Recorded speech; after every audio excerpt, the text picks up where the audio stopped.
Ako po si Miss Winnie at ito ang ating kwento. Madilim pa ang langit nang makarating si Mira sa paanan ng Baryo Silong. 3:00 pa lang ng madaling araw.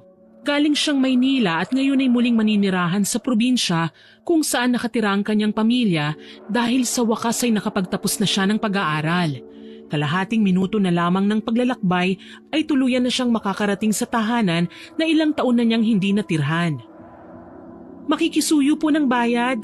Doon lang po sa kanto ng Mariveles. Kanto ng Mariveles? Kinaaling Mela? Sandali. Ikaw na ba yan, Mirasol?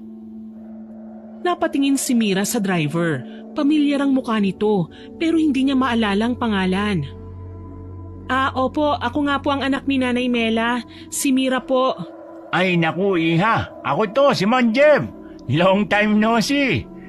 Totoo palang balita na magbabalik ka na, ha? Ikaw pala yung nasa tarpaulin na pinagawa ni Kateteng. Abay, napakalaki. Graduate ka nga raw ng summa cum laude. Napakagaling. Congratulations, Iha. Maraming salamat po. Nahihiyang tumangutango si Mira sa driver. Hindi niya inaasahang pagagawan pa siya ng tarpaulin ng kanyang lolo.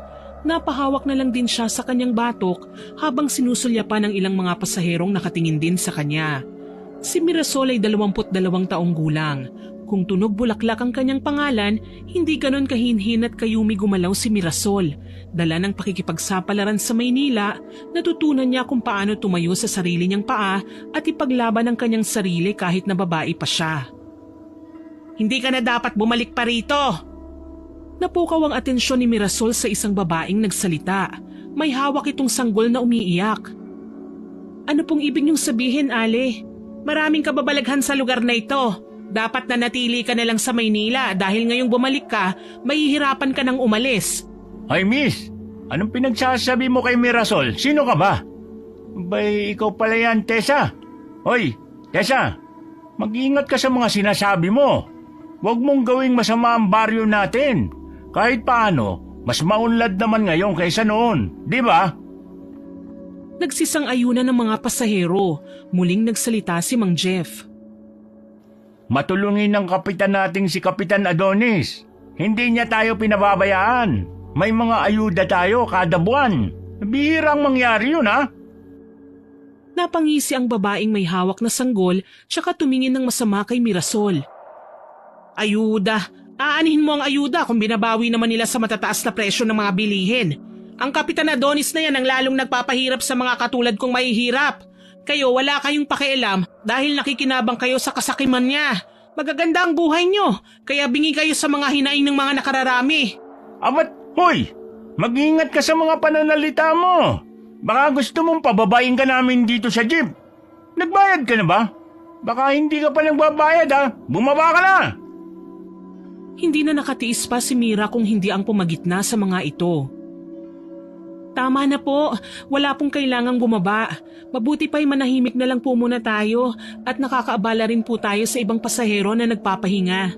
Manahimik? Iyan ba ang gawain ng isang edukadang katulad mo? Ang manahimik na lang? Kung ganon, bakit ka pa bumalik rito kung hindi mo gagamitin ang pinag-aralan mo? Sayang kung magiging bulag ka lang at pipi. Maraming taong nangangailangan ng tulong mo. Maraming nawawala sa baryo na ito. Mga bata, matanda, mga sanggol, kinakain sila ng mga aswang. Aswang? Mayroong pagkabahala sa mukha ni Mirasol. Ang totoo ay naguguluhan siya. Kanina ay sinasabi ng babae na dapat hindi siya bumalik pero bakit ngayon ay parang binibigyan siya ng responsibilidad pagkatapos siyang maliitin. At ang tungkol sa aswang, hindi naman siya naniniwala sa ganun eh. Pero nagkakaroon ng takot ang kanyang dibdib lalo na sa paraan ng pagkakwento ng babaeng nasa tapat niya. Tinatamaan siya ng makapangyarihang salita nito. Nakikita niya pa ang nakakahindik na pagsusulyapan ng ibang mga pasahero. Naku po, Tessa. Kung ano-ano na namang pinagsasabi mo. Kaya ka nang babansagang baliw eh. Anong aswang? Walang aswang sa baryo na ito. Masyado ka ng matanda para maniwala sa mga ganyan. Mag-iingat ka at baka mahawa ang anak mo sa kabaliwan mo. Mirasol, huwag kang maniniwala sa babaeng yan. Matalino ka. Ang mga katulad niya salat sa edukasyon kaya kung ano-anong pinaniniwalaan. Ang mga taong nawawala sa Baryo Silong, ay pinaghihinala ang sumasapi sa mga rebelde na naninirahan sa mga bundok para kalabanin ng gobyerno. Mga bobo lang ang sumasabi ron.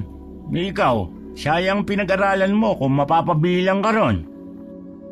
Tila ba pumaitang panlasa ni Mirasol sa mga sinabi ni Mang Jeff. Para bang nasubok kagad siya ng mundo ngayong hindi na siya estudyante. Maraming opinyon na hindi niya alam kung saan kakampi. Dumungaw na lamang si Mira sa bintana upang tignan kung nasa na nga bang sinasakyan nila. Gusto niya nang umuwi at magpahinga. Napansin niya ang isang kotse na tumigil sa unahan at nakaharap ito sa kanila. Ano hong problema, Mang Jeff? Bakit po tumigil? Nasiraan po ba tayo? Oo nga, anong nangyari? Kung kailan naman malapit na sa bahay tsaka pa masisiraan?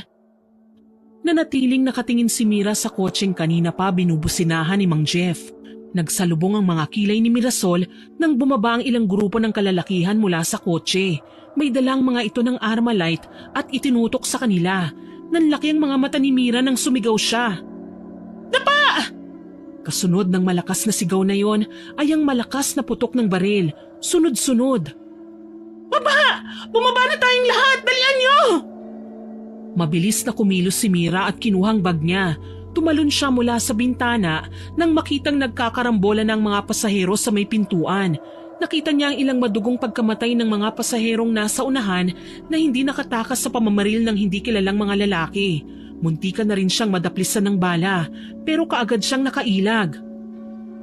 Mirasol, dito! Nilingon ni Mira ang lalaking sumigaw ng kanyang pangalan. Yun ay ang driver ng jeep. Tinuturo nito ang mga pasaherong tumakbo patungo sa kagubatan. Akmang papatakbo na si Mira nang makita ang babaeng nasa jeep na nakadapa, si Aling Tessa. Kilik nito ang sanggol niya. May tama ito ng bala sa likod at naghihingalong nakatingin sa kanya. Kunin mo ang anak ko, Mirasol! Iligtas mo siya! Mira, halika na! Tumakas na tayo bago pa tayo mapatay. Iwan mo na yan! Pakiusap, kahit ang anak ko na lang ang iligtas mo. Huwag mo siyang hayaang mamatay. Nakikiusap ako. May dugo na rin sa bibig ni Aling Tessa. Napasulyap si Mira sa sanggol at isa yung pagkakamali dahil tinubuan siya ng awa. Kagatlabi niyang kinuhang sanggol mula sa ina nito. Sol!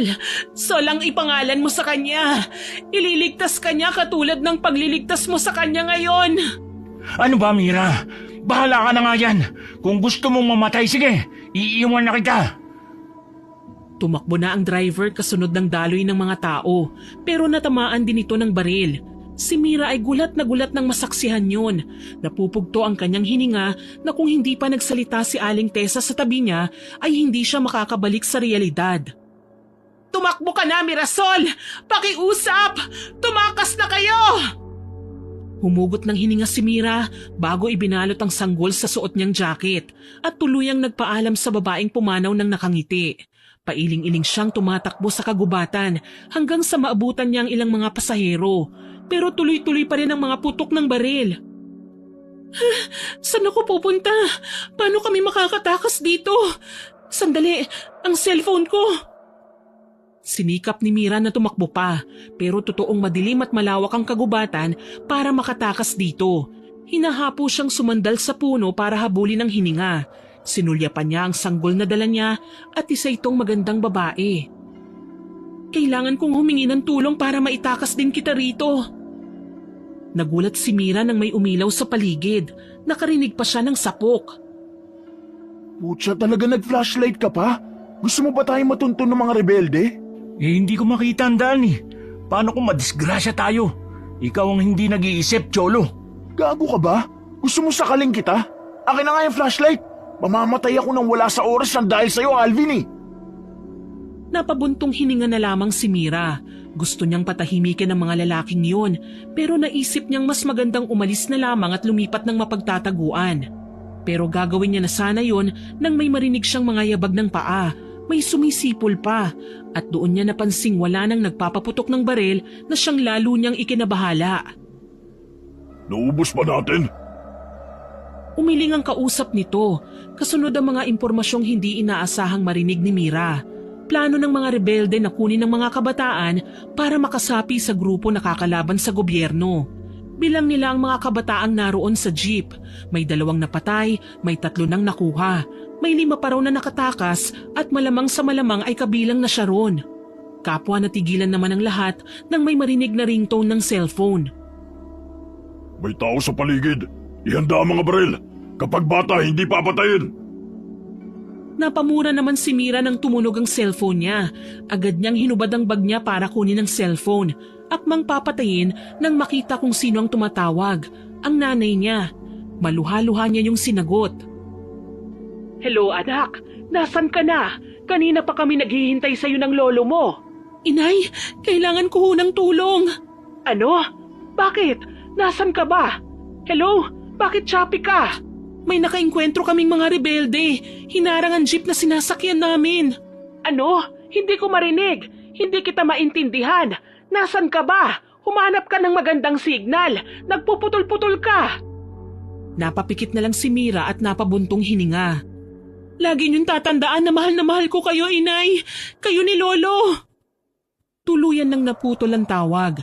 Kasunod nun ay naramdaman niya ang presensya na paparating. Mukhang natunugan na kung nasan siya.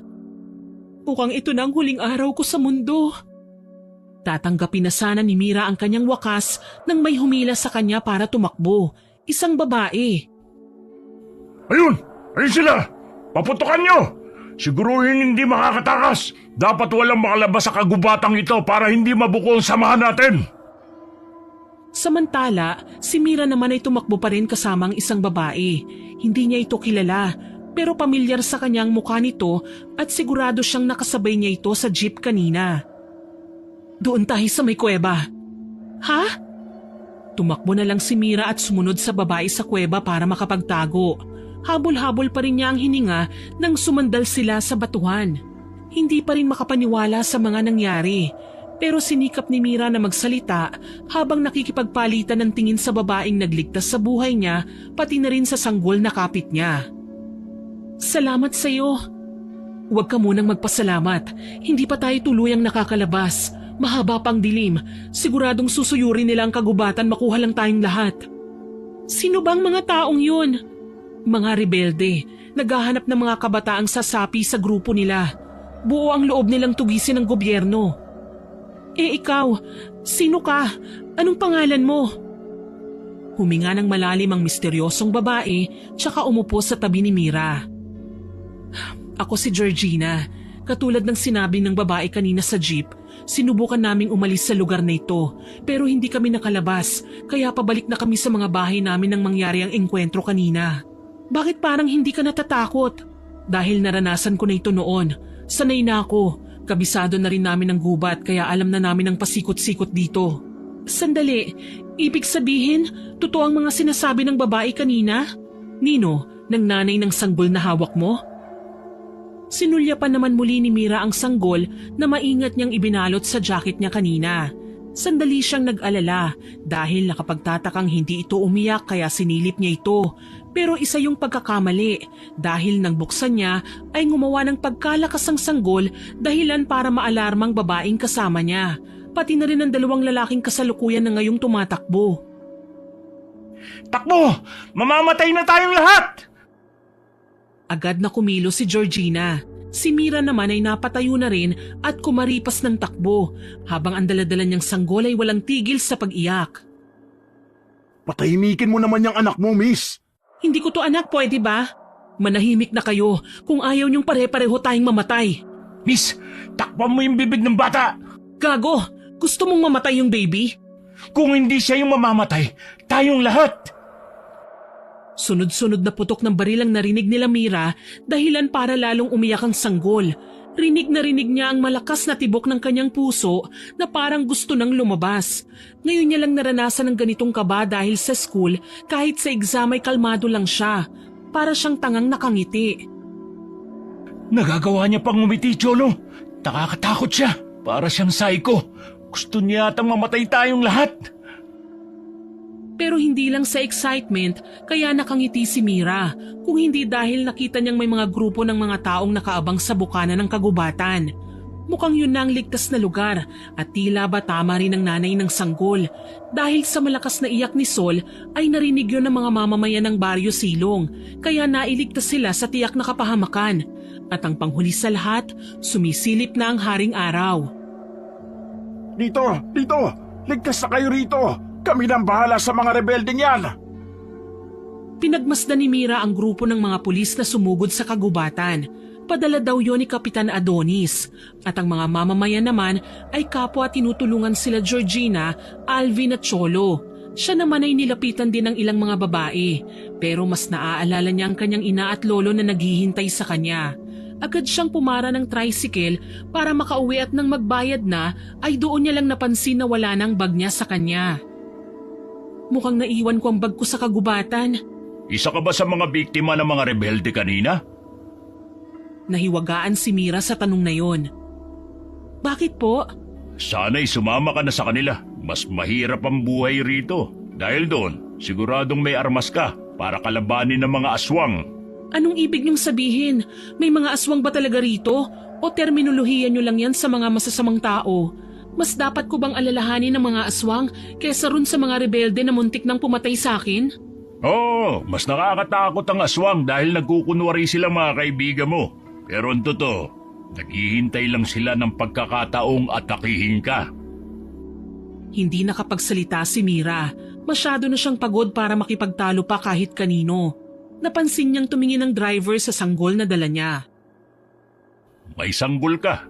Siguradong isa sa mga araw na to mapapatunayan mo mga sinasabi ko. Pumadyak na ang tricycle driver para umalis. Sandali! Hindi pa ho ako nagbabayad! Kukuha lamang po ako ng pera at babalikan ko kayo! Ay hindi na. Alagaan mo na lamang ang batang yan. Tuluyan nang umalis ang tricycle driver. Sakto namang lumabas na ang nanay ni Mira para salubungin siya. Mirasol! Anak! Ikaw na ba yan? Nilingon ni Mira ang kanyang ina at nakita niya rin ang kanyang lolo na nakatukod habang nag-aabang ron sa pintuan. Nakita niya rin ang malaking tarpaulin ng kanyang mukha sa labas ng bahay nila. Yun ang nagpaluha sa kanya. Anak, bakit ngayon ka lang? Inumaga ka na. Ano bang nangyari sa'yo? Halos mawala na ako sa sarili ko dahil hindi na kita makontak. Akala ko kung napano ka na. San ka ba nanggaling at bakit ang dungis mo? At bakit may... Natigilan si Nanay Mela nang mapansin ang kalong-kalong ni Mira na sanggol na nakabalot sa jacket. Kaninong sanggol yan? Anak mo ba yan, Mira? May hindi ka ba sinasabi sa amin ng lolo mo? Nabuntis ka ba sa Maynila? Mabuti pa ho sa loob na lamang ako magpapaliwanag. Hindi ko na ho kayang tumayo, inay eh. Gusto ko na pong umupo o kaya naman humilata. Umawi naman si Lolo Teteng at si Nanay Mela ay inalalaya ng kanyang anak na makaupo sa sofa. Kinuha rin ni Nanay Mela ang sanggol na hawak ni Mira bago isinara ang pinto. Si Lolo Teteng naman ay inabutan ng tubig ang apo. Ano bang nangyari, Apo? At kaninong sanggol yan? Sumagot naman si Mira ng mahabol ng sariling paghinga. Ibinaba niya ang baso ng tubig na nainom niya. Mahabang kwento, pero sinugod kami ng mga hindi kilalang lalaki. Ang sanggol na yan ay anak ng isa sa mga biktima na namatay sa pamamaril. Anong sabi mo? Namatay sa pamamaril? Ano ba talagang nakaengkwentro mo kanina, anak? Mga rebelde raw po, inay. Napasinghap si Nanay Mela, punong-puno ng pagkabahala sa muka. Sus Mariosep, totoo ba yan? Paanong nangyari? Bakit may mga rebelde? May mga rebelde na ba sa lugar na ito? Ang mahalaga, ligtas ang anak mo. Mabuti pa, pagpahingayin mo na siya. Sigurado kung marami siyang nasaksi ang kamatayan kanina. Tama po kayo, Lolo. Wala sa imahinasyon kong makakasaksi ako ng ganun kanina. Pakiramdam ko pangalawang buhay ko na ito. Kung ganun, gamitin mo sa makahulugang bagay. Masaya ako na nagbalik ka, Apo. Welcome back sa Baryo Silong kahit na kakaiba ang pagsalubong sa iyo. Kakaiba talaga, Lolo. Kakaibang fireworks kasi mga balang nasa ere. Ay, sige, Nay. Lolo, aakyat na po muna ako sa kwarto ko. Sige, anak. Ako nang bahala sa sanggol. Ano bang pangalan niya? Sol. Sol po ang pangalan niya. Magandang pangalan. Hawig ng pangalan mo. Sol na ang ibig sabihin ay araw. bagong pag-asa. Tumango-tango na lamang si Mira tsaka pumanhik sa hagdan. Dumiretso siya sa banyo para maligo. Doon niya nakita ang mga sugat at pasa na natamo niya sa bakbakan kanina. Kahit ang mga buto niya ay naglalagutukan habang ini-stretch niya. Naghilamos siya at tinignan ng refleksyon ng sarili sa salamin. Bala kong magpahinga muna bago mag-review para sa board exam. Pero parang hindi ako pagpapahingahin ng mga kamatayang nakita ko kanina. Lumabas si Mira sa banyo habang pinapatuyo pa ang buhok.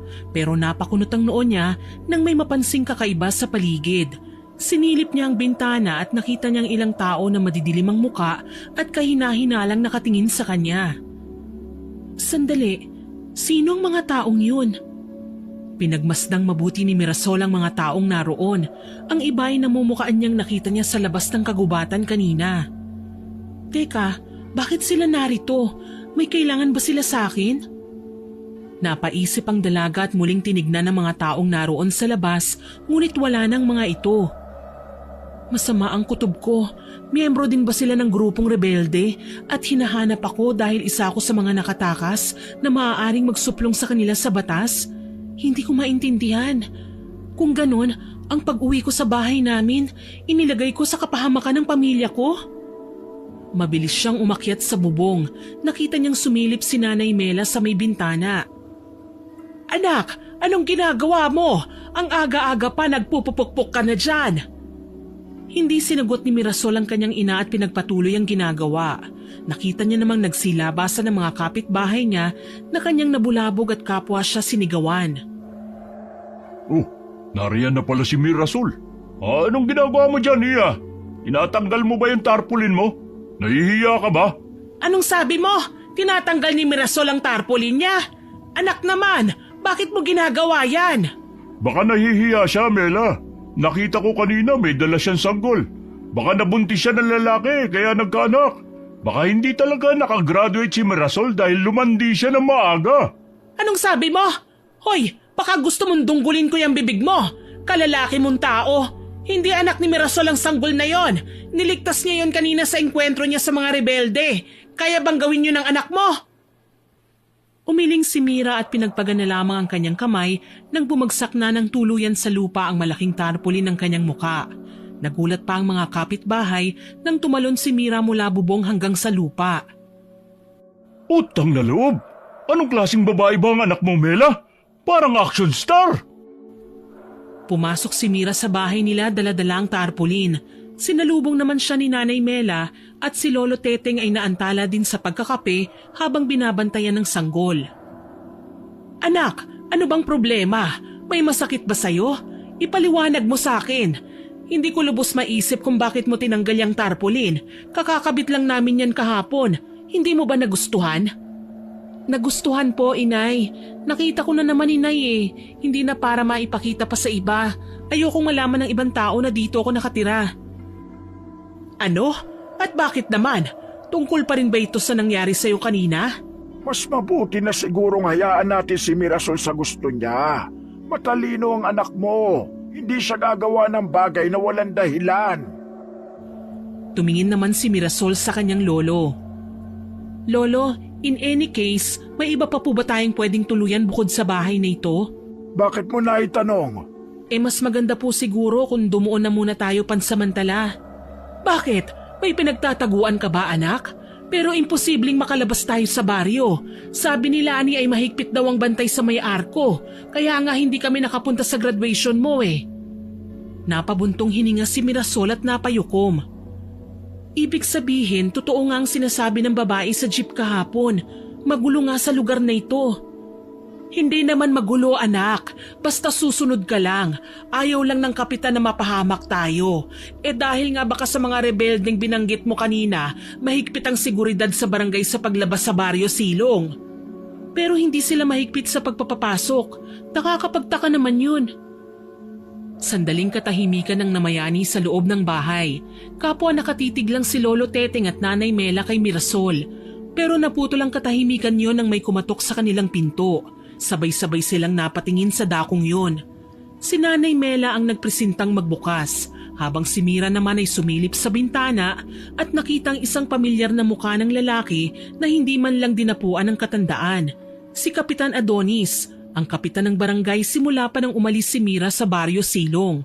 Unang termino pa lang ni Kapitan Adonis nang makaalis si Mira kaya hindi pa ganun kahigpit. Oh, Kapitan Adonis, napadalaw po kayo sa bahay namin. May kailangan ho ba kayo? Mabilis na kinuha ni Mira ang sanggol at saka nagtago sa gilid ng hagdan. Sinilip niya ang kapitan na pinapasok ng kanyang ina at pinaupo sa sala. Nag-alkohol pa ang lalaki at tila ba nandidiri sa upuan. Gusto ko lamang kayong kumustahin. May nakapagsabi sa akin na ang anak niyo raw ay nakapagtapos ng pag-aaral sa Maynila na may mataas na marka. Hindi lahat ay ganun kaswerte at katalino kaya gusto ko sana alukin siya ng pwesto sa barangay para mas mapaunlad natin ang baryo natin. Ay, totoo po ba, Kapitan? Naku, magandang oportunidad yan para sa anak ko. Pero ayos lang ba kahit hindi pa siya nakakapag-take ng board exam? Oo naman. Kung nangangailangan din kayo ng tulong sa review center, pwede natin siya suportahan sa pangpinansyal. Ang mga katulad niya ang pag-asa ng bayan na to. Matanong ko pala, nasan siya? Nakauwi na ba siya? Ipinasada ni Kapitan Adonis ang paningin sa buong kabahayan at mabilis namang nagtago si Mira. Oo, nakauwi na siya kani-kanina lang, Kapitan. Gusto ko nga sanang idulog sa inyo ang nangyari sa kanya kanina eh. Nakaengkwentro sila ng mga rebelde kanina, pero salamat sa Diyos ay ligtas silang nakauwi. Narinig ko nga ang balitang yan kanina kaya nagpadala agad ako ng mga kapulisan. Mabuti naman at ligtas siya nakauwi. At nasan siya? Kasalukuyan ba siyang nagpapahinga? Oo na sana si Nanay Mela nang sumingit si Lolo Teteng. Oo, nagpapahinga na ang apo ko. Ganun ba? Naiintindihan ko. Sana sa susunod kong pagdalaw makita ko na siya. Tumayo si Kapitan Adonis na para bang may bahid ng pait sa muka. Aalis na po ba kayo, Kapitan? Gusto nyo man lang bang magkape o mag-almusal? Nakakahiya naman at nag-abala pa kayo sa pagpunta sa bahay namin. May kinuha si Nanay Mela na lumang tasa at sinalinan ng kapeng barako. Napapangiwing tinitigan yun ng kapitan at sinagi dahilan para matapon. Kung nahihiya ka, makabubuti sigurong sabihin mo sa iyong anak na siya naman ang pumunta sa opisina ko para makapag-usap kami. Kung suswertin baka sa munisipyo ko siya ipadala para magtrabaho. Mas malaki ang sahod dun. Talaga po, Kapitan. Naku, matutuwa ang anak ko kapag nalaman niya yan. Sige po, papupuntahin ko siya sa lalong madaling panahon. Maraming salamat, Kapitan. Hinawakan ni Nanay Mela ang kamay ni Kapitan Adonis, pero tinabig lang yun ng lalaki. Naglakad na ito sa pintuan at sumilip pa sa bahay para tignan si Mira. Nagkatagpo naman sila ng mga mata at nakita ni Mira ang maliit na pagngisi ni Kapitan Adonis bago ito tuluyang umalis. Lumabas na muli si Mira at saka ibinalik ang sanggol sa kanyang lolo.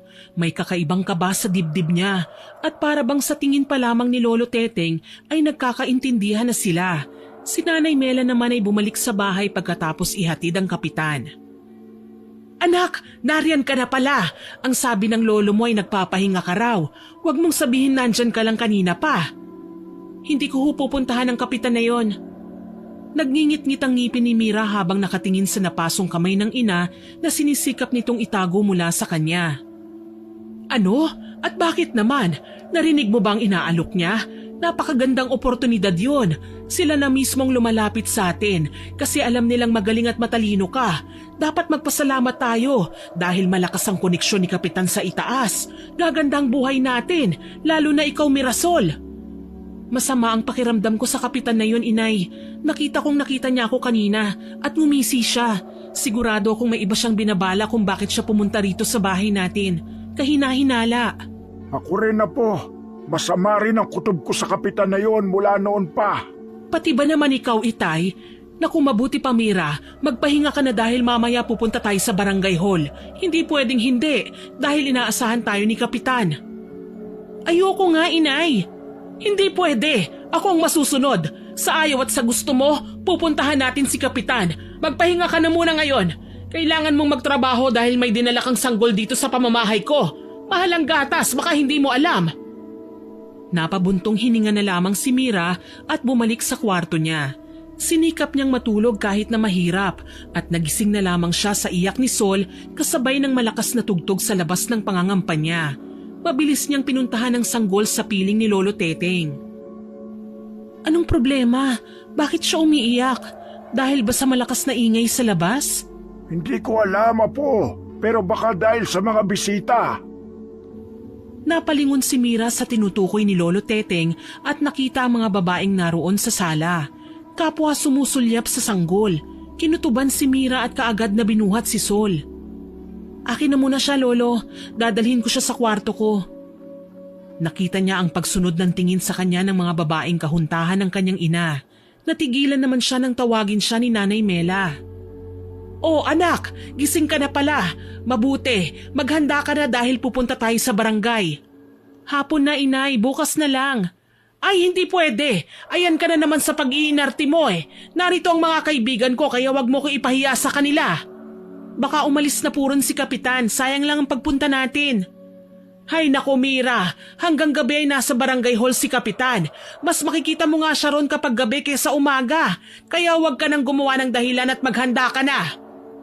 Napabuntong hininga na lamang si Mira at bumalik sa kwarto. Napansin niya naman ang pagtahimik ng sanggol na siyang nagpakunot sa kanyang noo. Bakit bigla kang tumahimik? Nakakapagtaka na umaliwalas ang mukha mo ah. Nasa gitna ng pag-uusap si Mira kay Sol nang marinig niyang muli ang kanyang ina na sumisigaw mula sa ibaba. Pero hindi niya na yun maintindihan kaya lumabas siya at nagulat siya nang umiyak si Sol. Ha? Bakit ka umiiyak? Anong problema? Ano na anak? Nakahanda ka na ba? Aalis na tayo! Sandali lang po inay! Heto na po! Pumasok muli si Mira sa kwarto dala si Sol at muli siyang nagtaka ng tumahimik ang sanggol. Doon ay may napagtanto siya nang subukan niya ulit lumabas at pumasok sa kwarto. Umiiyak ka kapag lumalabas ako sa kwarto. Bakit? Dahil ba may bisita? Pero kapag pumapasok tayo sa kwarto na nakasara ang pinto, tumatahimik ka. Anong meron? Napatingin si Mira sa bintana nang makitang umaalis ang mga bisitang babae ni Nanay Mela. At doon ay muling umiyak ang sanggol, kasabay ng paglingon ng mga babae sa dako ni Mira. Mabilis niyang isinara ang kurtina at tumahimik si Sol. Sandali, nung lumabas tayo sa kagubatan ay umiiyak ka rin. Nang makita natin ng matatandang sumagip sa buhay natin, umiiyak ka ng pagkalakas. Bakit? Naputol ang pagkausap ni Mira nang marinig niya ang nagmamadaling pagkatok ng kanyang ina kaya wala na siyang nagawa kung hindi ang sumunod dito. Iniwan niya na lamang si Sol kay Lolo Teteng at siya naman kasama si Nanay Mela ay naglakad patungo sa barangay hall. Napalunok si Mira nang makarating sila sa tapat ng opisina ni Kapitan Adonis. O anak, ipapaalala ko lang sa'yo ha, huwag mong sayangin ang pagkakataong ito. Magandang opportunity ito para sa pamilya natin. Kahit hindi kumbinsido ay tumango na lamang si Mirasol. Kumatok na si Nanay Mela at narinig naman nila ang boses ni Kapitan Adonis. Pasok! Binuksan ni Nanay Mela ang pinto at pinapasok din ang kanyang anak na si Mira. Hello po Kapitan Adonis, ako po si Mela, yung binisita nyo kaninang umaga. Kasama ko na po ngayon ang anak kong si Mirasol. Tumunghay si Kapitan Adonis at sinuring mabuti ang dalagang si Mira at saka ngumisi. Kung ganon, pwede mo na kaming iwan ng anak mo. Kaya niya naman sigurong sagutin ang mga tanong ko kahit wala ang tulong mo. Opo naman, Kapitan. Matalino ang anak ko at alam kong hindi kayo magsisisi kapag ipinasok niyo siya rito. So paano anak? Iwanan na muna kita ha? Babalik na ako sa bahay. Akmang papaalis na sana si Nanay Mela nang hawakan ni Mira ang kamay ng kanyang ina. Pinandilatan lang siya ng mga mata ni Nanay Mela tsaka ito lumabas. Ano pang hinihintay mo? Maupo ka na. Bumuga ng hininga si Mira bago umupo sa tapat ni Kapitan Adonis. Bakit niyo po ba ako gustong pumunta rito? May kailangan ho ba kayo sa akin? Kung tungkol po ito sa pagtatrabaho rito sa barangay hall o sa kahit na ano pa, hindi po ako interesado, kaya uuwi na ho ako. Napangisi si Kapitan Adonis. Ganyan ba ang mga nakapag-aral sa Maynila? Matataas ang ere? Baka nakakalimutan mong nasa pamamahala na kita ngayon. Kailangan mong makipagtulungan sa akin kung ayaw mong may mangyaring masama sa pamilya mo. Si Mira naman ang napangisi. Tila ba inaasahan niya na ang magaspang na pag-uugali ng matapobreng kapitan. Ganito ba rito? Pinagbabantaan ng mga tao para mapasunod mo sila? Kung ganon hindi ako natatakot, hindi mo magagalaw ang pamilya ko. Malakas na tumawa si Kapitan Adonis, isang tawa na nakakapangilabot. Matapang kang babae ka. Kaya siguro nakaligtas ka sa ambush ng mga rebelde kaninang umaga. Anyway, kaya kita pinatawag rito ay para tulungan kami mapuksa ang mga kabataang nagdudulot ng gulo sa baryo natin. Isa-isa nilang pinapatay ang mga matatanda at iniiwan ang mga kabataan para sumapi sa kanila. Isang mabuting balita na hindi nila nakuhang matapang at matalinong katulad mo.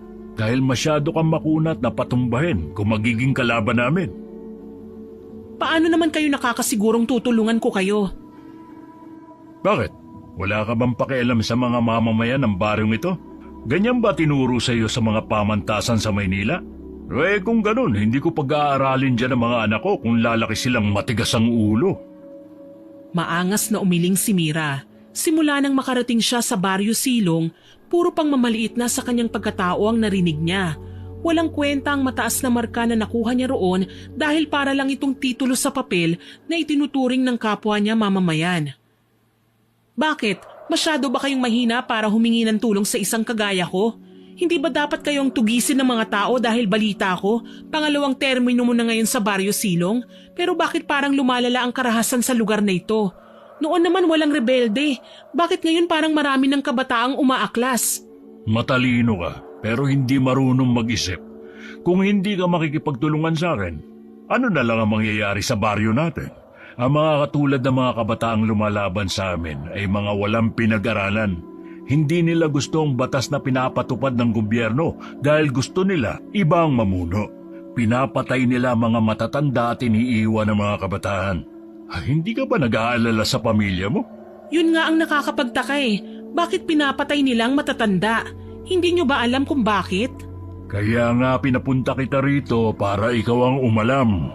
Sumapi ka sa kanila para malaman namin kung paano sila mapapabagsak. Hindi nakapagsalita si Mira ng mga sandaling yon. Hindi niya inaasahan ang totoong dahilan kung bakit siya pinapunta ng kapitan sa opisina nito. Gusto niyo akong gawing pain. Pag-isipan mo mabuti. Kapalit nito ay ako na ang bahala sa pwesto mo rito sa barangay o kung gusto mo, sa munisipyo o kapitolyo. Susuportahan ko rin ang pagre-review mo para sa board exam. Hindi ba't gusto mo maging guro? Napalunok si Mira. Yun ang katotohanan sa kanyang pagbabalik. Dahil alam niyang salat sa edukasyon ng Baryo Silong, binabalak niyang maging guro sa lugar na ito kahit pamaliit ang magiging sahod niya. Gusto niyang maibahagi ang mga natutunan niya sa Maynila. Pero paano niya magagawa yun kung ang mga kabataan ay unti-unting nawawala dahil dinadakip ng mga rebelde? Hihintayin ko ang sagot mo bukas ng umaga. Pwede ka na umalis. Nakasilip si Kapitan Adonis sa bintana at nakikita ni Mira kung paano dumidilim na ang kalangitan. Tumayo na siya mula sa kanyang upuan at padabog na lumabas. Anong klaseng kapitan ang ilalagay ang buhay ng isang tao? Ganun ba talaga mag-isip ang isang leader? Isasakripisyo ang isa para sa lahat? Paano nila mapapatunayang kaya nilang protektahan ng marami kung ang isa pa lang hirap na sila? Isang kalokohan. Hindi ko ilalagay ang sarili ko sa kapahamakan. Marami pa riyan. Wag ako. Buong loob na bumalik si Mira sa opisina ni Kapitan para sabihin ng harapan na tinatanggihan na niya ang lahat ng alok nito. Pero nagtaka siya nang hindi na makita ang Kapitan sa loob. Pero may anino siyang napansin sa labas ng bintana. Nanlalaki ang mga mata ni Mira nang makitang unti-unting nagbabago ang anyo ng Kapitan bilang isang kagimbal-gimbal na halimaw. Naibalagbag niya na lamang ang pinto at kumaripas ng takbo pa uwi sa bahay. Hindi makapaniwala sa nasaksihan. "O anak, narito ka na pala. Anong nangyari sa lakad mo?" "Isara niyo ho ang pinto, ang mga bintana, lahat-lahat."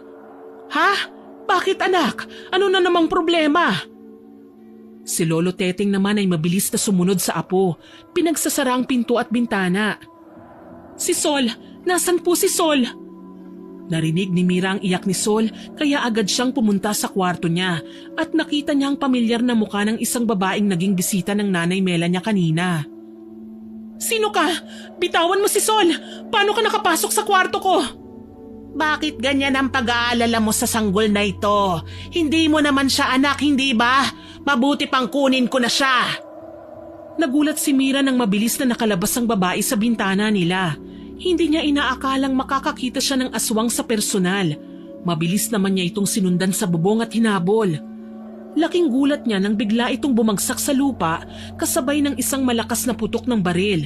Nang hanapin niya kung saan ito nanggaling, nakita niya sa baba ang 3 taong pamilyar sa kanya, si Georgina, Alvin at Cholo. Ang sanggol! Kunin mo ang sanggol! Nakita ni Mira na may isa pang babaeng aswang na akmang kukuha kay Sol nang mabilis niya itong masipa. Nakuha naman niya ang sanggol pero gumulong siya sa bubong at nahulog. Akala niya ibabagsak siya sa lupa nang pagmulat niya ay nakita niyang nasa lupala siya ni Cholo. Pumasok na tayo sa loob. Naglipanan na sila. Bumaba si Mira sa pagkakabuhat ni Cholo at madaling kumatok sa kanilang pintuan. Pinagbuksan naman sila ni Lolo Teteng at mabilis ding isinara ang pinto nang makapasok ng lahat. Anong nangyayari, Mira? Sino ang mga yan? Hindi ba't pumasok ka na kanina? Bakit nasa labas ka na naman? Mabuti pa, lagyan na muna natin ng asin ng mga bintana para hindi na muli makapasok ang aswang sa pamamahay na to. Tama, dahil tumanggap kayo ng bisita, mabilis nilang napasok ang bahay nyo.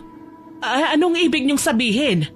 Ang mga bisita niyong matatandang babae kanina, inay, mga aswang sila. Ang isa'y nakita ko sa kwarto ko na kinukuha ang sanggol na ito.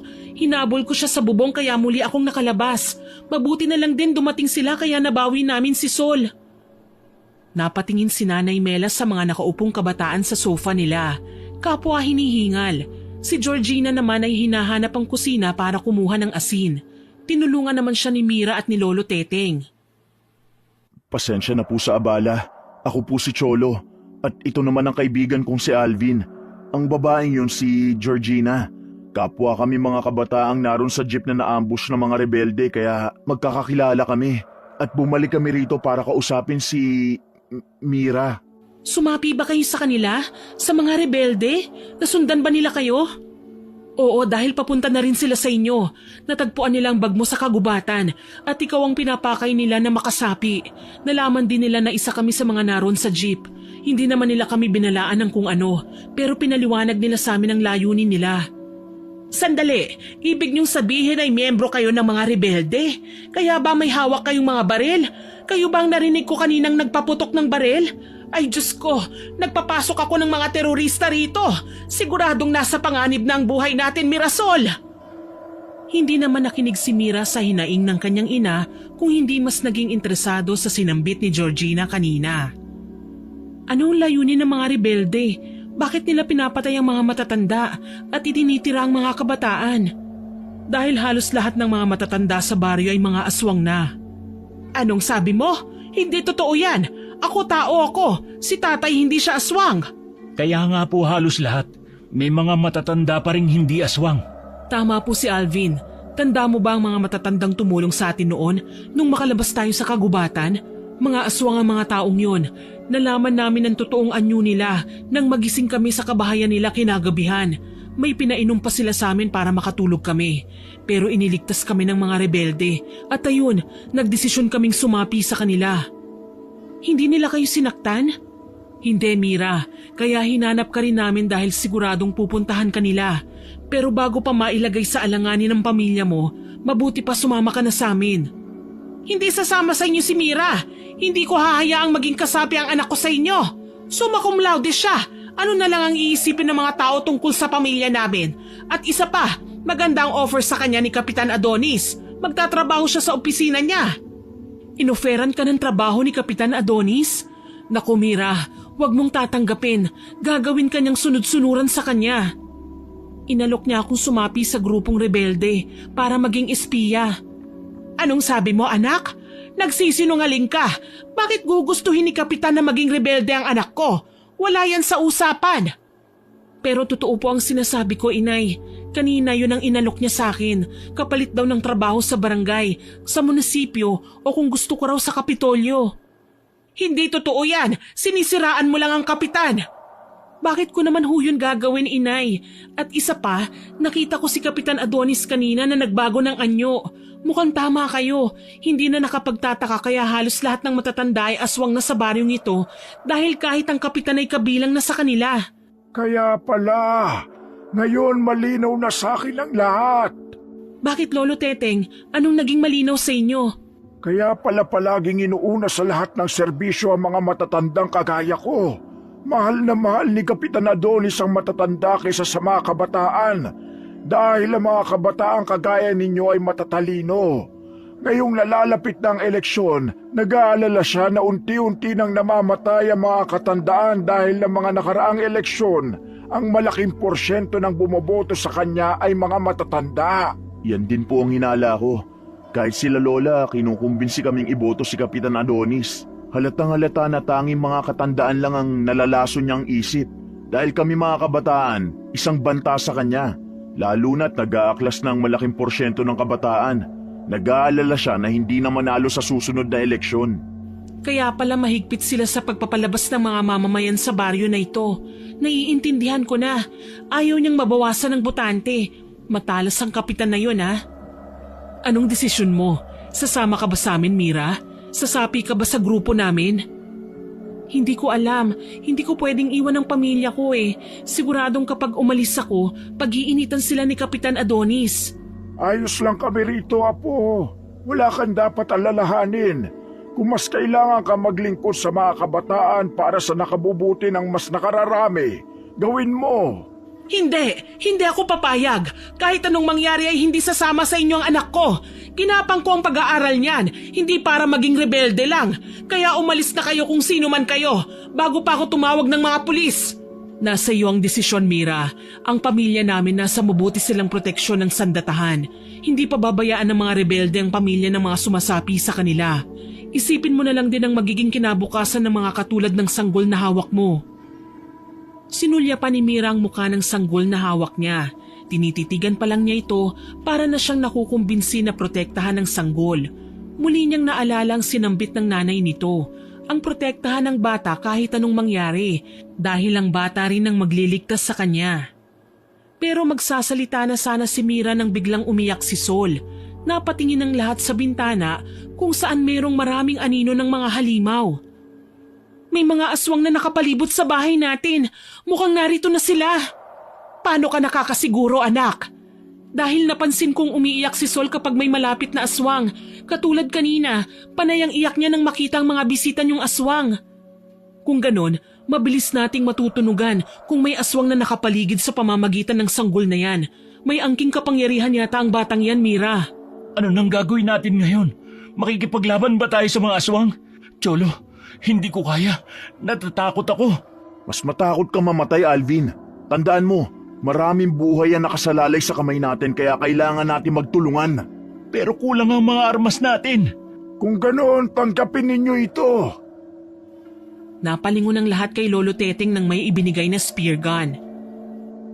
Ginagamit ko ito sa panguhuli ng isda noon sa kabilang baryo.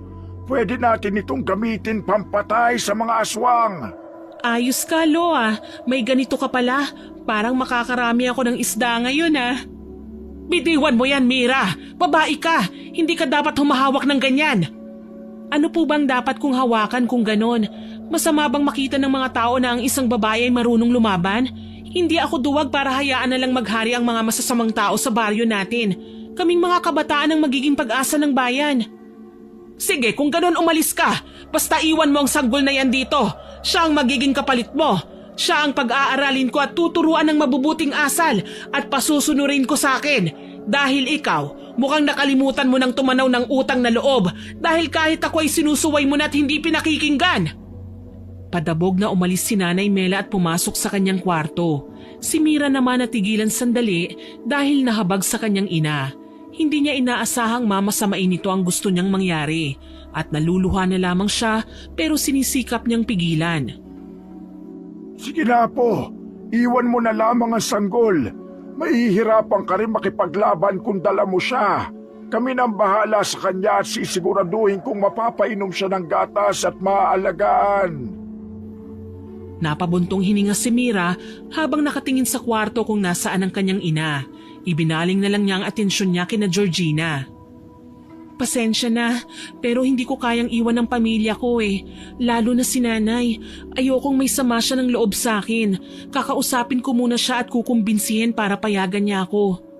Pero Mira, kailangan ka ng baryo na ito. Hinawakan ni Mira ang kamay ni Georgina at saka siya tinitigan. Ang kabataan ng pag-asa ng bayan kahit wala ako ron. Naniniwala akong mananalo kayo sa labang ito at salamat sa ginawa niyong pagliligtas sa akin kanina.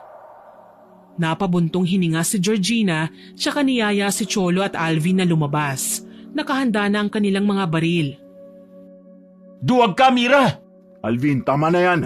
Hindi natin mapipilit ang isang tao. Mas duwag ka pa sa akin, Mira! Tuluyan nang nakalabas ang tatlo. Si Mira naman ay napalingon kay Lolo Teteng na ngayon ay tila ba sinusuri ang desisyon ng apo niya. Napansin ni Lolo Teteng ang isang spear gun na naiwan. Talaga bang hindi ka sasapi sa mga yun, Apo? Ayoko pong madismaya sa akin si nanay at hindi ko rin po kayo kayang iwan dito hanggang nasa paligid ang mga aswang. Naiintindihan ko. Magpahinga na tayong lahat. Hindi naman na siguro makakapasok ang mga aswang dahil sa ginawa ng mga kaibigan mong proteksyon. Lihim namang napangiti si Nanay Mela sa mga narinig. Nasa likod siya ng pinto ng kanyang kwarto habang nakikinig sa usapan ng kanyang anak at lolo nito. Sabi na nga ba't hindi niya ako matitiis eh. Ako pa rin ang ina niya at ako ang mas nakakaalam ng higit na makakabuti sa kanya. Dapat ay kumampi siya kay Kapitan Adonis para lumaki din ang koneksyon namin. At ang mga matatabil na dila ng mga kapitbahay ay mapuputol na sa kakachismis at kakaimbento ng mga paninirang puri tungkol sa pamilya ko. Eh kapag nakita nila kaming umaangat, doon ko naman sila pagtatawa ng lahat. Nagulat si Nanay Mela nang mapansin ang malalakas na sigawan sa labas ng bahay nila. Ang mga anino rin ng aswangan nakikita niya sa paligid pero hindi siya nangangamba. Hindi niyo kami sasaktan dahil kailangan niyo ang pamilya ko. Kailangan niyo si Mira. Napakaswerte ko talaga sa anak ko. Naglakad patungong kama si Nanay Mela at saka natulog ng mahimbing. Kinabukasan ay maaga siyang gumising para buksan ang bintana at mga pintong isinara kagabi. Mapayapang umaga, parang walang nangyari. Namalengke si Nanay Mela at maaliwalas niyang tinignan ang kalsada na puro dugo. May mga bakas ng patayan sa lugar nila pero wala siyang pakialam. Kahit na may mga nadadaanan din siyang mga katawan ng kabataang winasak ng mga aswang. Pagbalik niya sa kanilang bahay dala ang kanyang pinamili ay nagluto naman siya. Natutulog pa siguro ang anak kong si Mira. Mabuti pa'y puntahan ko siya sa kanyang kwarto at dalhan ko ng almusal. Oras na para makipagbati ako sa nag-iisa kong anak na pinakamamahal ko sa lahat. Kukumbinsin ko rin siyang sundin si Kapitan Adonis. Siguradong susunod siya sa akin. Naglagay si Nanay Mela ng pagkain sa tray at saka pumanhik sa kwarto ni Mira. Kumatok pa siya rito. Anak, gising na. Sorry na sa inasal ko kagabi ha. Hindi na mauulit. Anak? Anak? Hinawakan niya ang doorknob at napansing bukas ito kaya naman tuluyan na siyang pumasok. Ibinaba niyang tray sa side table at saka hinaplos ang anak na nakatalukbong pa ng kumot. Anak, nagtatampo ka ba sa akin? Sorry na ha, alam mo namang proud na proud ako sa'yo. Hindi ko nga akalaing makakaya mong maging summa cum laude sa college eh. Sigurado akong magiging mabuti kang guro. Kinapakapapa ni Nanay Mela ang katawan ng kanyang anak at doon ay parang may napansing kakaiba. Mabilis niyang tinanggal ang kumot. Napatayo siya at napasigaw nang makitang mga unan lamang ang naroon at wala ang kanyang anak. Mira! Agad siyang bumaba para hanapin si Lolo Teteng. Itay, nasan si Mira? Umalis ba siya? Hindi. Sabi niya kukumbinsihin ka pa raw niya. Pero wala siya sa kwarto. Ang sanggol, nasan ang sanggol? Nasa kanya rin. Isinama niya sa kwarto kagabi. Ano? Samantala, si Mira naman ay isinisintas ng maigi ang kanyang sapatos habang nakasabit ang lampin sa kanyang katawan kung saan naroon si Sol. Kaninang madaling araw ay tumakas siya sa kanilang pamamahay dahil hindi siya makatulog.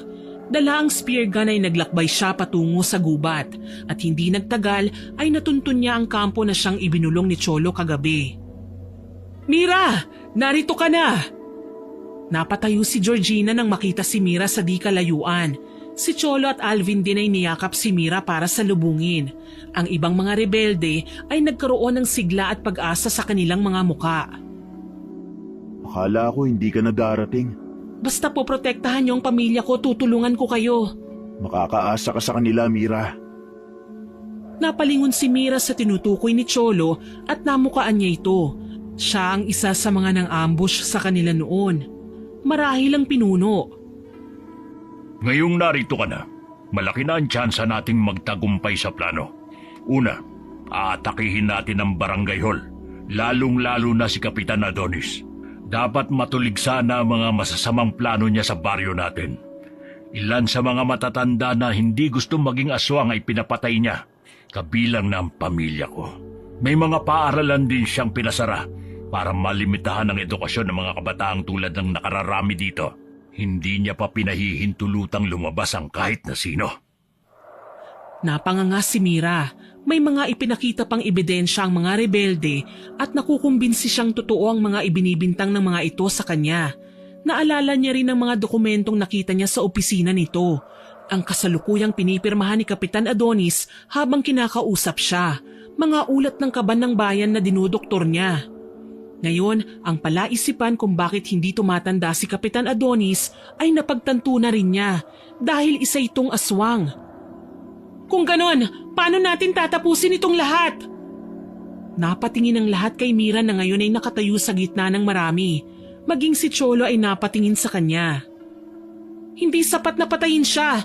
Dapat pagbayaran niya ang lahat ng mga masasamang nagawa niya sa baryo natin. Dapat malaman ng buong bayan ang mga ginagawa niya.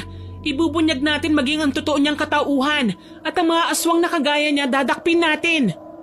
Hindi natin papatayin. Malalakas sila. Paano kung tayo naman ang mapatay nila? Hindi nasagot ang tanong na yon pagkat nakarinig sila ng malakas na sirena na abot hanggang sa kagubatan. Nakita nila ang isang lalaking tumatakbo. Pinuno, masamang balita. Tuluyan ang ipinasara ni Kapitan ang lahat ng daan palabas ng Baryo Silong. At isa pa, marami na ring nakapalibot sa kagubatan. Binabalak nilang sunugin. Anong sabi mo? Nabahala ang mga miyembro ng samahan. Kapwa kababakasan na ng kaba sa muka. Lalong-lalo na si Alvin na nanginginig na sa takot at mahigpit na hinahawakan ng baril na nakasabit sa kanya. Ano nang gagawin natin? Mamamatay tayong lahat dito. Siguro ay nakarating na sa kanyang balitang narito na sa atin si Mira, kaya galit na galit siya. Mabilis talaga siyang kumilos. Wala siyang balak itira kahit na sino. Alam niyang hindi na siya mananalo sa susunod na eleksyon, kaya pinepeste niya ang buong baryo ng Silong. Hindi ako makakapayag. Muling tumingin ang lahat kay Mira. Baka sa mukha nito ang tapang at determinasyon. Isang ngisi ang ipinakita niya dahilan para muling manindig sa takot si Alvin at mapahawak kay Cholo. Si Cholo naman ay naghihintay sa susunod na sasabihin ng babae. Wala tayong ibang pagpipilian. Kung kanina'y ayaw kong pumatay tayo ng mga matatandang aswang, ngayon, ito na lang ang naisip kong paraan para matapos ng lahat ng ito. Kailangan mapapunta natin ang lahat ng aswang dito sa kagubatan para masunog nating silang lahat. Sila mismo ang mamamatay sa pagtangka nilang patayin tayo. Napahanga ng planong yun ang lahat ng miyembro ng grupo. Nabuhayan sila ng loob. Kung ganon, ihanda niyo ang mga sarili niyo. Bibitagin natin ang mga aswang. Palibutan niyo ang kagubatan. Dapat mapapasok niyo sila rito. At para masigurong narito na silang lahat, tayo magsisimula ng apoy. Mabilis na kumilos ang malaking parte ng sandatahan. Si Georgina naman, isinabit na rin ang baril niya. Akong bahala kay Kapitan. Sisiguraduhin kong mapapatumba ko siya. Sasama ako sa inyo. Napatingin si Georgina kay Alvin na ngayon ay nakahawak sa damit ng babae. Pakiramdam ko ililigtas mo ako kapag napahamak ako. Hindi ko kailangan ng pabigat ha. Pangako, hindi ako magiging pabigat. Tutulong ako. Wala nang nagawa si Georgina kundi ang pumayag. Cholo, ikaw nang bahala kay Mira. Kapag namatay si Mira, sisiguraduhin kong papatayin ko ang kaibigan mong si Alvin. Ano? Ay, sandali. Hindi na pala ako sasama sa'yo. Hindi na nakapalag si Alvin nang hilahin na siya ni Georgina. Si Cholo naman ay napatingin na lamang muli kay Mira na ngayon ay nakatingin na sa sanggol. Anong problema, Mira? Hindi gumagalaw ang sanggol eh. Hindi siya humihinga. Ano? Anong ibig mo sabihin? Lumapit si Cholo para suriin ang sanggol. Itinapat niya ang daliri niya sa ilong ni Sol. Ibigay mo siya sa akin. Ire-revive ko siya. Hinayaan ni Mira si Cholo na ibalik ang paghinga ng sanggol. Samantala, siya naman ay tila ba na estatwa sa kanyang kinatatayuan. Nanginginig ang mga kamay niya dahil sa takot. Pinakain mo ba siya? Pinainom ng gatas? Hindi, nawala sa isip ko eh. Pero nagdala ko ng gatas. Hindi pa naman siya malamig. May pag-asa ka pa. Baka masyado lang siyang naipit sa lampin o dahil masyadong matagtag ang mga itinakbo mo. Huwag ka mag-alala. Gamit ako ng pediatrics. Alam kong ginagawa ko. Unti-unti nang nagkakalasa ng mga rebelde at ang tanging natira na lang sa kampo nila ay silang tatlo ni Cholo at Sol. Pero may kakaiba sa panahon. Kahit umaga pa lang ay unti-unti nang dumidilim ang paligid. May mga kakaiba na ring tunog na umaalulong. May mga mabibilis na kaluskos, mga tumatakbo at nagpapaputok ng baril. Nagsisimula na sila, Cholo. Lumulusob na sila. Naririnig ko na malapit na sila. Patuloy lang sa pagliligtas si Cholo sa sanggol, habang si Mira ay kinakain na ng konsensya niya. Pakiramdam niya siyang pumatay sa bata. Kung hindi ko lang sana siya isinama rito, hindi siya mawawala. Nangako akong poprotektahan siya pero hindi ko nagawa. Hindi ko siya naalagaan. Huwag mong sisihin ang sarili mo. Naiintindihan ko kung bakit kinailangan mo siyang isama rito dahil malaki ang maitutulong niya para matunugan ng mga aswang. Maghintay lang tayo at magtiwala. Magigising siya. Pero ilang sandali ang lumipas, walang response mula sa sanggol. Tuluyan na lamang napaupo si Mira sa lupa. Hinawakan niya ang kamay ni Cholo para patigilin ito. Umiiling siya. Umalis ka na rito. Tumakas ka na at iligtas mo ang sarili mo. Ano ibig mo sabihin? Balak mo bang manatili rito at masunog kasama ng mga aswang? Kailangan may matira para mabitag ang mga aswang na yon. At ako ang gusto ng Kapitan Adonis na yon. Ako ang dahilan kung bakit nagalit siya ng gusto at balak sunugin ang kagubatan. Kaya mabuti pang umalis ka na. Hindi kita iiwan dito, Mira. Nangako ako kay Georgina na hindi kita hahayaang mamatay. Kung hindi mo iiwan si Sol dito, hindi rin kita iiwan dito. Umalis ka na. Bukas tapos na itong lahat. Makakabalik ka na sa pamilya mo at sasalubungin mo ang Baryo Silong ng mas maganda at mapayapa. Wala nang aswang. Kung ganon, gusto kong salubungin yun ng kasama ka. Hindi nakapagsalita si Mira at nagulat na lamang nang ilapit ng lalaki ang mukha nito sa kanya. Pero bago siya mahalikan ni Cholo, isang malakas na ingay ang gumambala sa lahat. Ang malakas na pag-iyak ni Sol. Pareho silang napatingin ni Mira sa sanggol. Buhay siya! Cholo! Buhay si Sol! Buhay ang sanggol! Oo, pero tayo hindi ko sigurado. Halika na, tumakas na tayo. Nakikita ko na sila. Mabilis na kinuha ni Cholo ang mga baril.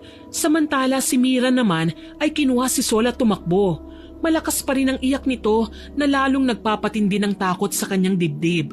Iniikot ni Mira ang kanyang paningin at nasisiguro niyang napapalibutan na siya ng grupo ng aswang. Cholo, nagsisimula na rin ang apoy. Tignan mo, ibig sabihin na siguro na nilang narito ng lahat ng aswang. Napangisi si Mira.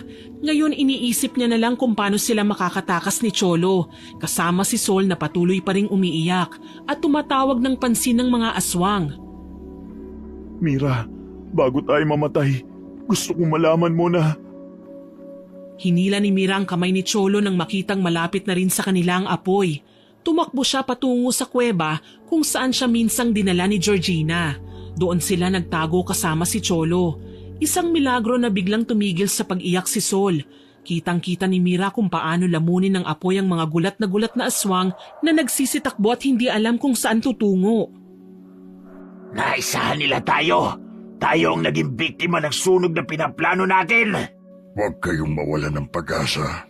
Gumawa kayo ng paraan para makatakas. Kailangan maibalita ito kay Kapitan Adonis.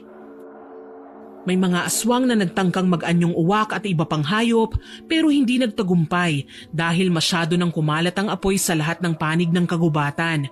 Maging ang mga puno ay natupok na rin. Ang init. Nararamdaman ko ang init dito sa loob ng kuweba. Naaabutan na rin ng sunog ang paligid. Si Sol! Baka hindi na makahinga si Sol! Kung tatanggalin ko ang lampin niya, baka masunog ang balat niya. Basain mo ang lampin niya! Hindi ba sabi mo may tubig kang dala? Hindi ba siya magkakasipon o ubo? Mas mahirap kung masusunog siya. Kinuha ni Mira ang bag niya at sinunod ang payo ni Cholo. Nagulat naman siya nang bigyan din siya ng basang bimpo ng lalaki. Para saan to? Itakip mo sa bibig at ilong mo. Mahirap na. Baka makalanghap ka ng usok. Nakamamatay yan. Paano ka? Huwag mo ko alalahanin. Kinuha ni Mira ang gunting sa bag niya at hinati ang bimpo para ibigay kay Cholo. Huwag kang magpakabayani dyan. Maraming namamatay sa ganyan. Parang hindi mo ginawa kanina. Halos ipagtabuyan mo ko para mailigtas ko ang sarili ko. Ayoko kasi ng sagabal eh. Mas mabilis tumakas kung mag-isa kesa may kasama. Mas madali kong maililigtas ang sarili ko. Katulad ng ginawa mo sa jeep nang maambush tayo. Nakita kitang tumalon sa bintana. Doon ka humanga sa akin? Hindi. Humanga ako nang makita ko ang tarpaulin na nakasabit sa bahay ninyo. Napalingon si Mira kay Cholo. Magsasalita pa sana siya nang makitang bumagsak ng lalaki at nawalan na ng malay. Gigisingin sana niya ito nang maging siya ay nandilim na rin ang paningin. Samantala, si Georgina naman ay matagumpay na nakapunta sa barangay hall kung saan naroon ang hinahanap niyang kapitan. Pumasok siya sa opisina nito gamit ang bintana at doon ay tinapatan ng baril si Kapitan Adonis. Magandang umaga, Kapitan. Mukhang abalang-abala ka sa pagpaplano na sunugin ang kagubatan. Akala mo ba naroon kami? Anong? Tatawag muli sana si Kapitan Adonis sa kanyang telepono nang barilin niyo ni Georgina. Isang maling kilos, pasasabugin ko ang ulo mo. Natawa naman si Kapitan at kinuha ang kanyang cellphone na kanina pa pala may katawagan doon. Oh, katulad ng plano. Wala kayong ititira kahit sa mga bahay na narito sa baryo.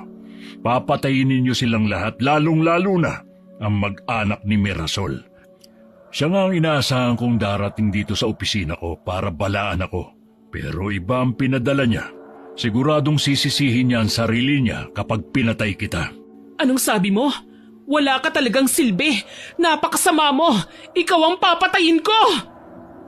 Isang malakas na putok ng baril ang tumama sa ulo ni Georgina, dahilan para bumagsak ito sa sahig. Masyado kang mabagal. Ang dami mo pa sinasabi. Kung sana tinanong mo muna ako sa mga plano ko sa Baryo Silong, di nakipagkwentuhan pa ako. Natigilan naman si Kapitan Adonis nang may marinig na pagkasanang baril sa likod ng ulo niya. Si Alvin, kanina pa pala ito nagtatago sa likuran ng kurtina. May luha sa pisngi niya pero sinusubukang wag ipahalata ang takot sa dibdib. Ako makikipagkwentuhan sa iyo, Kapitan. Anong dahilan mo? Bakit ginagawa mo to sa aming mga kabataan? Masyado kang takot sa amin para paghigpitan kami. Hindi niyo pa ba alam? Masyado kayong malaking tinik sa dinadaanan ko. Gusto ko lang na maging makapangyarihan ng baryong ito kung saan titingalay ng ibang lalawigan ang pamamalakad ko. Pero Kapitan ka lang. Nasa ilalim ka lang ng mayor, ng gobernador, ng presidente. Masyado mong minamaliitan tulad ko, bata. Kapag pinatay mo ko, siguradong makakalaban mo rin si mayor, ang gobernador, at ang presidente. Hindi dito natatapos ang lahat. Isa lamang akong puwing sa napakalaking problema ng bansa. Dahil ang mga malalaking tao na yon ay mahirap banggain. Mahihirapan kayong mga kabataan na ibangon ang bansang ito. Kahit mapatay mo ko, hindi magiging payapa ang mundo. Hindi na nag-atubili pang barilin ni Alvin ang kapitan. Ang mukha nito ay sumalampak na lamang sa lamesa kasabay ng pag-agos ng dugo. Para yan sa pagbaril sa babaeng gusto ko. Lahat ng kauri mo papatayin ko. Ipaghihiganti ko si Georgina. Malakas na iyak ng sanggol ang narinig ng ilang miyembro ng samahan ng rebelde nang bumalik sila sa kagubatan. Tuluyan na itong nakalbo. Pero ang mahalaga ay naapula na ang apoy. Wala na ngang natirang aswang sa lugar na yon. Natigilan naman sila nang marinig ang iyak ng sanggol at nang hanapin yun ay nakita nila sa kuweba. Pero hindi lang pala si Sol ang matatagpuan nila sa loob, kundi pati si Mira at Cholo na kapwa walang malay. Mga kasama, dali natin sila sa bago nating kampo at doon hintayin na magkamalay. Hapon na nang maimulat ni Mira ang kanyang mga mata. Nagising siya sa isang tent na kanyang nilabas para tignan kung nasaan siya. Nakita niya ang mga miyembro ng samahan na kumakain. Ang ilang mga babae naman ay pinaiinom ng gatas si Sol at nilalaro-laro. Gising ka na. Eto, kumain ka muna. Cholo, ikaw pala. Anong nangyari? Paano tayo napadpad dito? Narinig kong natagpuan nila tayo dahil narinig nila ang iyak ni Sol. Mukhang iniligtas tayo ng sanggol na yan. Tumigil lang daw sa pag-iyak si Sol nang mailigtas na nila tayo. Sila Georgina, si Alvin, nasan sila? Hindi naman nakapagsalita si Cholo at tila ba kinutuban siya. Ang pinuno na mismo ang sumagot. Natagpuan naming patay si Georgina sa opisina ni Kapitan Adonis. May tama ng baril ang ulo niya. Nasan si Kapitan Adonis? Buhay pa ba siya? Papatayin ko siya! Pinatay na siya ni Alvin. Natagpuan din ang bangkay niya roon sa opisina kaya hinala namin si Alvin ang gumawa nun sa kanya. Kung ganun, nasan si Alvin? Kailangan ko siyang makausap. Hindi namin alam kung nasaan si Alvin. Pero pinaghahanap siya ng mga pulis dahil pinatay niya ang mayor ng bayan na to. Ano? Kutob namin ay pinaghihiganti niya si Georgina. Kung isinunod niya na ang mayor, hindi malabong ang gobernador ang sunod niyang patayin. Bakit niya gagawin yun? Mga aswang din ba ang mga nakaupo sa pwestong yun? Oo, Mira. Natuklasan namin na hindi lang si Kapitan ang kahinahinala ang mga pamamalakad, pati na rin ang mayor. Kung ganun, hindi pa tapos ang lahat? Dito pa lang nagsisimula ang lahat, Mira. Dahil sa malaking sunog na nangyari sa kagubatan, napukaw ang atensyon ng mga kabilang lalawigan at nagsisipuntahan sila rito. Hinala namin na ang malaking parte ng mga iyon ay aswang. Kung ganun, wala nang ligtas na lugar. Kailangan kong puntahan ang pamilya ko, sina Nanay Melo at Lolo Teteng. Pinigilan siya ng pinuno at ang sunod nitong sinabi ang nagpagunaw sa mundo niya. Pinapatay ni Kapitan Adonis ang pamilya mo, Mira. Nang halugugin namin ang bahay ninyo, hindi namin natagpuan ang mama at lolo mo. Anong sinabi niyo? Akala ko ba poprotektahan niyo ang pamilya ko? Ano ito? Bakit hinayaan niyo silang mamatay? Tuluyan nang tumulo ang mga luha mula sa mga mata ni Mira. Parang gusto niya na lang muling makatulog at magising sa masamang bangungot na ito. Hindi totoo yan. Hindi pa patay ang pamilya ko. Sabihin niyo nagsisinungaling lang kayo. Tumakbo si Mira paalis ng kampo para pumunta sa bahay nila. Katulad ng sinabi ng pinuno, wala na si Nanay Mela at Lolo Teteng kung hindi ang ilang mga dugo sa sahig. Sumunod din pala si Cholo kay Mira at nakita niya kung gaano kalakas ang hagulgol ng babae. Sabi niyo po protektahan niyo ang pamilya ko. Anong nangyari? Ginawa ko naman ang lahat para tumulong Bakit ganito ang kapalit? Niyakap na lamang ni Cholo ang babae para patahanin. Nagulat na lamang sila nang may bumato sa bubong. Sinilip ni Cholo ang bintana at nanlaki ang mga mata niya sa nakita. Mira, sumama ka sa akin. Hindi pa man sumasagot ang dalaga at kumakalma ay hinila na siya kagad palabas ni Cholo. At nagulat na lang si Mira nang makita sa likod bahay ang isang pinto sa lupa. Pumasok siya roon at nanlaki ang mga mata niya nang makita kung sino ang naghihintay sa kanya. Nanay Mela? Lolo Teteng? Alvin? Anong ginagawa niyo rito? At ano itong lugar na ito? Napangiti si Lolo Teteng na niyakap ang kanyang apo. Hindi ba't nagtatanong ka noon kung saan tayo pwedeng lumipat? Sa dulo ng tunnel na ito, naroon ang isang bahay na pwede natin pagtaguan. Dito rin nagtatago si Alvin. Tinuturuan ko siyang gumawa ng spear gun. Nay? Anak, pasensya ka na. Hindi ko alam na totoo palang mga sinabi mo. Sorry kung hindi ako naniwala. Natakot lang ako na mapahamak ka. Nang makita kong wala ka sa kwarto mo, nagalit ako pero mas nangibabaw ang pag-aalala sa akin. Hindi ko kayang mawala ka sa akin, anak. Patawarin mo ko. Hindi na po mahalaga yon. Ang importante buhay kayo. Masayang masaya ako na ligtas kayo. Patawarin niyo rin po ako at naging matigas ang ulo ko. Hindi lang ako matahimik na wala akong gagawin eh. Pero nagpapasalamat po ako sa Diyos dahil walang nangyari sa inyong masama. Kung hindi rin dahil sa kaibigan mong ito na si Alvin, hindi ko malalaman ang balak sa amin ng walang yang kapitan na yon. Si Alvin ang nagligtas sa aming dalawa ng lolo mo. Maraming salamat sa tulong mo, Alvin. Tatanawin kong utang na loob ang ginawa mo at makakaasa kang tutulungan kita sa paghihiganti mo kay Georgina. Pero sandali anak, nasan si Sol, ang sanggol? Sakto namang narinig ni Mira ang malakas na pag-iyak ng isang sanggol. Napalingon siya kay Cholo. Narinig mo ba yon? Ang alin? Mukhang kailangan na nating bumalik sa kampo. Ha? Anak, bakit? Hindi ka ba pipirmi rito sa amin? Ligtas tayo rito. Babalik po ako, inay. Pero kailangan ko munang lumaban para masiguro ang kaligtasan ng lahat. Kasamang iba pang kabataan. Ito pa lang ang simula. Pero alam kong kami ang magwawagi sa huli. Kami ang tatapos sa mundo ng mga aswang. Doon nagsimula ang adhikain nilang puksain ng kasamaan. Unti-unting ipinanumbalik ang kapayapaan sa lugar nila at tuluyang nawala ang takot sa dibdib ng mga mamamayan. Sana po ay nagustuhan niyo ang ibinahagi kong kwento. Pero bago ko po tapusin ito, gusto ko munang mag-shoutout sa mga masusugid nating tagapakinig. Shoutout po kina Miss Myril Guanzon at sa staff ng Labacada Laundry, kay Ma'am Rosita Kayabyab, Miss May Panganiban, Ma'am Raquel Hasegawa from Japan, Ma'am Leonora Mandigma, sa Yamashita family at kay Ma'am Nancy Hasabe, kay Sir Greg Cerezo, kay Ma'am Johnny Beth Morales at sa Kulungan family, kay Michael Rochelle Nermal from Antique, kay Miss Mayrina Balikaw na nasa US, kay Sir Benny Ocampo from Tagaytay City, kay Sir Christian Agoncillo, shoutout din po kay Sweet Corn, kay Cheryl Rebecca at sa Bonbon Rebecca family, kay Limay 34 na muntik nang maging first sa pagko-comment.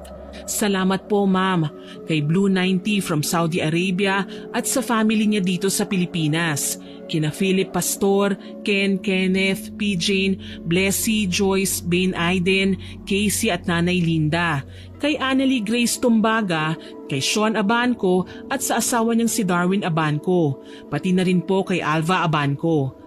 Kay Ma'am Sharilyn Granada na nag-comment po sa ganti ng veteranong Embalsamadora upload, ang sabi po niya, nai-imagine daw po niyang pangyayari sa story habang nakikinig.